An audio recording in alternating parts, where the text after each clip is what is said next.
in the West, we've had this back and forth, for example, between the Europeans and Trump, blaming him for wanting to throw in the towel. So Putin benefits from having a sort of single center of decision making, and it's him in the Kremlin. But that probably disguises quite a lot of pain. Mark Urban is with us to talk through the big foreign policy, diplomatic and defence stories. Hello, Mark. Good morning. This is our first anniversary, so I'm very chipper this morning. Well, happy birthday to you, Mark, but also happy birthday to me, because I realised, as I realised it was our first anniversary, it's also my first anniversary, because that marks a year I've been doing the show, because you were on my first Congratulations. one. And indeed, it's our executive producer Andrew's birthday as well. So there's a lot of birthdays all round. Happy birthday to absolutely everybody. Let us talk, Mark, of less cheery things. Russia was accused of mocking diplomacy last night after the Kremlin launched the largest air assault of the past 3 years on Ukraine. The attack was made up of more than 800 projectiles, left 4 people dead, dozens injured, smoke billowing from one of Kyiv's government buildings. There's a lot to ask about this, Mark. One thing that surprised me was this was the first time they've targeted Kyiv's government buildings. Can that be right? Mark? Yes, I think it's basically right. I think there were 1 or 2 strikes in the very early days, literally the first week of the war, that were thought to have been aimed into the government district. But the building I noticed on flames on the news footage is one where I'd interviewed the foreign minister a while back. That is bang in the centre of the city. Look, these attacks have been part of a pattern in the last few months. We've seen new records, very unfortunately, being set every week or two, because the Russians have really got ahead in the business of munitions productions. And as you implied, the vast majority of these 800 plus drones and missiles launched last night were of the drone kind. Quite low and slow flying, although they have a new version of this drone which has a jet engine, so it's faster. But they're now making, it's thought, anything up to a couple of hundred of those a day. And some of them are decoy models. A lot of them carry high explosive, quite a lot of high explosive, and have the results that we saw overnight.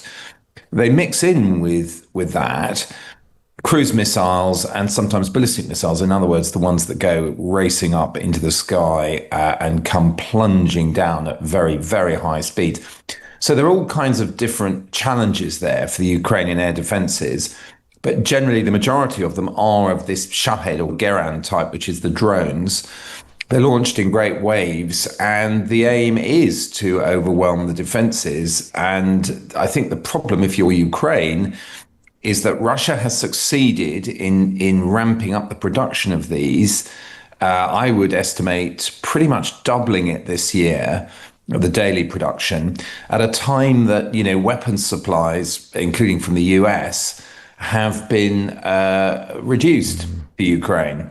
So that's producing the situation, which is obviously very difficult for the inhabitants of Ukrainian cities to take day in, day out, these raids. I mean, in as much as we can understand it, what is the Russian objective at this stage? Because this war has turned into a sort of, grinding and seemingly endless war of attrition. Does Russia seem to believe that it is possible to have some kind of breakthrough, or are they trying to weaken Ukrainian resolve so that some kind of deal, if indeed it is looming, is more to their favour? Yes, I think the Russian objectives are multiple, really. A lot of these weapons are aimed at Ukrainian military industry. So going back to that battle of production, or call it what you will, the ability to sustain war through production of munitions, it's trying to win that. The Ukrainians have flown drones at the factory where they make these Geran drones, the ones that make up the great majority of numbers fired at Ukraine. And they have had some hits, but they haven't managed to put the factory out of production, or indeed to stop it ramping up its production so much. So that's one objective. I think, though, clearly the idea that you can feed discontent with endless war and get people to put pressure on Zelensky or to abandon certain ideas about what peace might involve, i.e. not ceding or abandoning territory, is all part of the Russian plan as well. That's got to be, I think. Mm-hmm. They want to try and raise the political temperature for Zelensky. But, as we know historically, if you cut off people's power supply by bombing the power stations and the switches and all the rest of it, and cause them inconvenience by forcing them to go to the shelters, it doesn't necessarily weaken their resolve. And generally, in opinion polls, Ukrainians have been pretty strong on the idea of not giving up territory, for example. But it is true, over the course of the last couple of years, the numbers when polled who say, I think we should do a deal or I think we should have a ceasefire have increased. Yeah, I mean, President Trump's 2-week deadline for Russia to join talks seems to have come and gone without anybody really remarking upon it. Is there any pressure on Russia from anywhere to come to the table? Because Trump was talking very, very tough about if they don't come to the table, there's going to be terrible consequences. There don't seem to be any consequences. No, I mean, he's said this a few times, hasn't he? I mean, I think we've got to the point now where unless we actually get executive orders or things going through Congress, ratcheting up the sanctions on Russia, we're just not going to believe it. He said it yesterday again to a reporter when he was leaving the White House, that he would bring in more sanctions against Russia as a result of these attacks. It's a very tricky situation in the sense that Trump seems to be out of answers. He doesn't seem to have a way of steering this. He said himself yesterday, he thought this would be the easiest of the conflicts to solve. He's shown that he's out of ideas, basically, now. As to how long Russia can sustain it, and you asked that point about, well, where's the pressure on them? There is pressure in the sense that Ukrainian resistance on the battlefield obviously costs them very heavily in terms of casualties, which in turn causes them to have to spend huge amounts of money to get more people to join the military. The pay has gone up and up and up to try and encourage people to go into these awful battles that are going on in the Donbass. The other source of pressure that Ukrainians have increased quite successfully this summer is their own drone attacks on Russian oil and energy infrastructure. And I remember when we started talking a year ago, there had been some interesting indicators that the Russians were trying through back channels to agree a deal to stop mutually attacks on energy infrastructure. So we know it's got to them. And more recently, it's got to them to the point where, there's been fuel rationing in certain cities, long lines of cars trying to get fuel because of the number of depots and production facilities that have been damaged by the Ukrainians. So there are pressures on Putin, economic and military. But of course, what he has done very successfully is to maintain this facade that he's prepared to wage war till kingdom come, and to disguise those weaknesses and pressures on him. Whereas, of course, in the West, we've had this back and forth, for example, between the Europeans and Trump, blaming him for wanting to throw in the towel. So Putin benefits from having a sort of single center of decision making, and it's him in the Kremlin. But that probably disguises quite a lot of pain. Right. Okay. Well, look, meanwhile, Mark, in your excellent column in the Sunday Times, you've been reflecting on President Xi's military parade last week.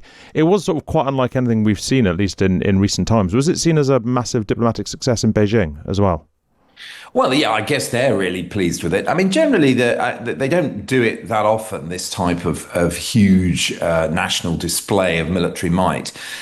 So, yes, I guess they are pretty pleased with it. And I guess they're pleased with bringing in the leaders they did, from Putin to Narendra Modi, Kim Jong-un, all of these people there in Beijing, very much showing that Xi Jinping is at the center of events as they would see it. I think something else really interesting has been going on with China and its relationship with the US. There's quite a lot of evidence now that the US is preparing to change its big strategic idea, which for quite some time, I mean, even if you go back to Presidents Obama, Biden, this idea that China was the big challenge, sometimes the word threat was used, but the big generational challenge for the US has been quite central, particularly to US security and military policy. And there's been some leaks that the Trump administration is about to abandon that policy and to say that homeland defense is the prime goal of the US national security establishment. Now, assuming that's true, that causes a lot of disquiet in places like Taiwan, where not only have they had to see the parade and all the new weaponry that China might, under certain circumstances, throw at them, but this sort of central idea in Taiwan's security policy over the last decades that, well, if things got really bad, the Americans would come to their help, is now open to question far more. So that's what I was writing about on Sunday, is whether Xi is now arranging things in such a way and capitalizing on America's desire to actually step back from the trade war that Donald Trump initially launched, are actually creating circumstances where China could change the position of Taiwan, bring it back to unification with the People's Republic without a large war. Well, I mean, you're right that, I mean, I hadn't been aware of the extent to which the opposition in Taiwan could be exploited to China's favor. Tell us a bit about that. Well, there's a bit of an odd paradox here. I mean, if you know a little bit about Chinese history and the Civil War, the people who fought the communists were a party called the Kuomintang. And they were the people under their leader, Chiang Kai-shek, who effectively, the last corner of China they still had when the communists won the Civil War was Taiwan. And so Chiang Kai-shek was the founder of the state. Now, over time, what's happened is the Kuomintang have become more and more Beijing friendly. That sounds curious. The party, of course, still nominally supports the existence of democratic Taiwan as a separate entity, but they have become a substantial pro-Beijing faction in the Taiwanese parliament. And there's another one too, all of which means that the Democratic Party that the president heads and was elected in 2024 is a minority government in parliamentary terms. There are opposition parties, in other words, that have more seats in parliament than his party. And there's quite a bit of concern that if push came to shove, if there was a big crisis, let's say China had surrounded Taiwan and was saying that it was going to intercept shipping and turn back flights that were coming in there as part of a ratcheting up of security pressure, that some of these parties might combine and say, look, we don't want a war with China.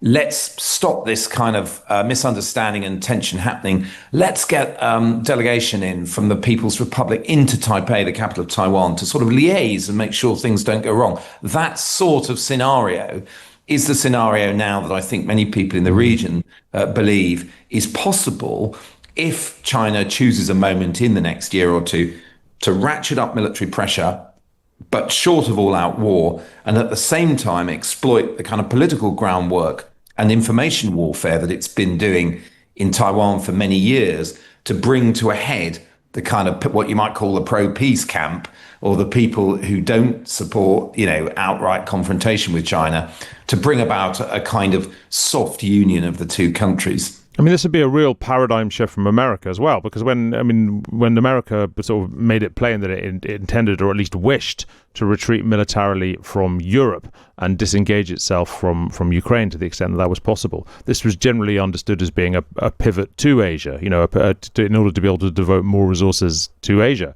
If they're planning on pulling out of Asia effectively as well, this is a very different sort of America, isn't it? Yeah, no, you're completely right. I mean, this is potentially a really big shift. I mean, I don't think even the people who apparently are putting this new national security strategy forward from the Pentagon believe in pulling out of Asia.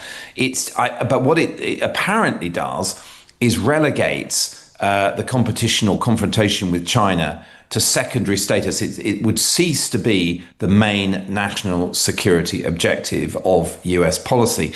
And that's certainly got some people in London. I know that there's been some discussion in the government feeling that Trump no longer has the will to confront China. And his abortive hiking of tariffs and then stepping back, and the fact that he's pretty keen now, fairly obviously, to get a deal done with China, has meant that he's done various things to try and soothe the atmosphere. For example, stopped a visit of the Taiwanese defense minister to Washington that was due to happen. So all of these different signals are leading people to question whether the US really still has the willingness to confront China, over the Taiwan issue. And coming back to the parade that you started this topic with, the idea that the US could suffer a military reverse, that China might overmatch them, in a confrontation very close to the Chinese mainland, in which they could bring to bear all this weaponry that they were showing off. And they really do have deep stocks of missiles and, large numbers of fighters and warships that they could bring into action around Taiwan, is also, I think, causing people in the Pentagon to wonder whether it's a confrontation that they could possibly succeed in. So yeah, it's big. It's big in terms of if this is indeed right, and there's been some leaks over the weekend about this, that the national security strategy will step back from rivalry with China as the main US goal, or seeing off the Chinese threat. It is really important, and I think. The idea that the defense of the homeland becomes the new number one priority is consistent, of course, with what we've seen both with the use of the armed forces to deport people, and this emerging situation in the Caribbean, where Trump seems to want to raise the pressure on the narco cartels, destroying a boat last week and putting large numbers of US Navy warships and fighter aircraft into the area. So it is potentially, I think, very significant, all of that. Yeah, absolutely. Look, thank you very much indeed. That is Mark Urban. You can hear him this time every Monday. You can read him in the Sunday Times every week. I think Venezuela is one we'll have to talk about next week, I'm sure. Look, if you want more Mark Urban, he's been making some special films for the Times Originals YouTube channel. The latest is called The Old World, or Is the Old World Order Dead? And if you want to know Mark's answers to that question, search Times Originals and you'll find it there, along with lots more documentaries, opinion pieces and explainers.